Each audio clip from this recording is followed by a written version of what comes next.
Sir మన boss ఎందుకు నన్ను ఇలా కాల్చు తింటున్నాడో నాకేం అర్థం కావట్లేదు సార్. ఏం లేదయ్యా, వాళ్ళ అక్కని ఓ బ్రహ్మచారి ప్రేమించి పెళ్లి చేసుకుంటానని మోసం చేశాడంట. ఆవిడ ఆత్మహత్య చేసుకుంది.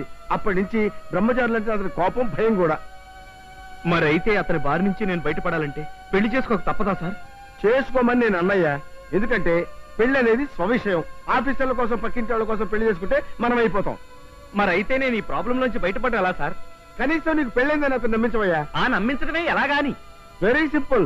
వచ్చే నెల 9వ తారీఖు నీ పెళ్లిని ఒక శుభలేఖ వేయించు. భలేవారు సార్, బాస్ నా పెళ్లికి వస్తానంటే ఆ రోజు రాడు. అతను మ్యారేజ్ డే, నువ్వు సేఫ్ అయిపోతావు.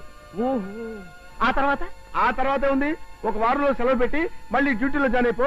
నీకు పెళ్ళయిందని నమ్మేసి ఇంకో బ్రహ్మచారిని పెట్టుకుంటాడు అంతే. గురుగారు, మా ఫ్యామిలీ ఫోటో తీయాలండి. పెద్ద ఫ్యామిలీ, 35 మంది ఉంటారు. మీరు మా ఇంటికి వస్తారా, వాళ్ళని ఇక్కడ రమ్మంటారా? మీ ఇష్టం, ఎలాగైనా సరే.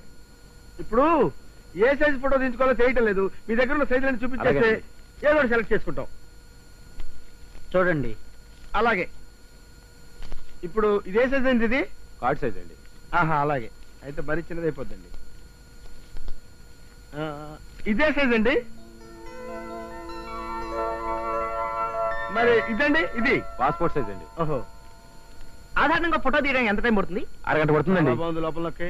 ఓహో, అరగంట పడుతుంది అనమాట. సరే, అయితే అరగంట పడుతున్నట్టండి. ఓహో, అరగంట పడుతుంది అనమాట. ఓకే. మరైతే ఇంకేముందండి, పొద్దున్నే మొహాలు అవి కడుక్కొని వచ్చేస్తామండి. అలాగే. థ్యాంక్ యూ అండి. నమస్కారం సుబ్రహ్మణ్యం గారు. నమస్కారం అండి. వెళ్ళండి సార్. పెళ్లి పిలుపు. హలో సార్, మీకు శుభవార్త. ఈ నెల 9వ తారీఖు గురువారం రాత్రి 2:07 తెల్లవారితే శుక్రవారం అనగా ఆ రోజు తెల్లవారుతుంది గ్యారంటీ. ఈ అందాల బొమ్మతో నా పెళ్లి నిజంగా ఒట్టు సార్. సిరిపురం రామాలయంలో మీరు తప్పక రావాలి. మీ ఆశీస్సులు మాకు కావాలి. వస్తారు కదూ? ఇట్లు కె రాంబాబు. బంధుమిత్రులు మా బాసు గారి ప్రోద్బలంతో. రాంబాబు, చాలా సంతోషంగా ఉందయ్యా. మంచి నిర్ణయం తీసుకుని పెళ్లి చేసుకోబోతున్నా. పిల్ల కూడా రూపసి. ఎరుప? అచ్చు మీ వైఫ్ కలరే సార్. అయితే ఎరుపే. అదృష్టవంతుడి. పాలరాతి బొమ్మ లాంటి భార్యను సంపాదించేశాం. మేడ్ ఫర్ ఈచ్ అదర్ అన్నట్టుగా ఈడు జోడు చక్కగా కుదిరింది.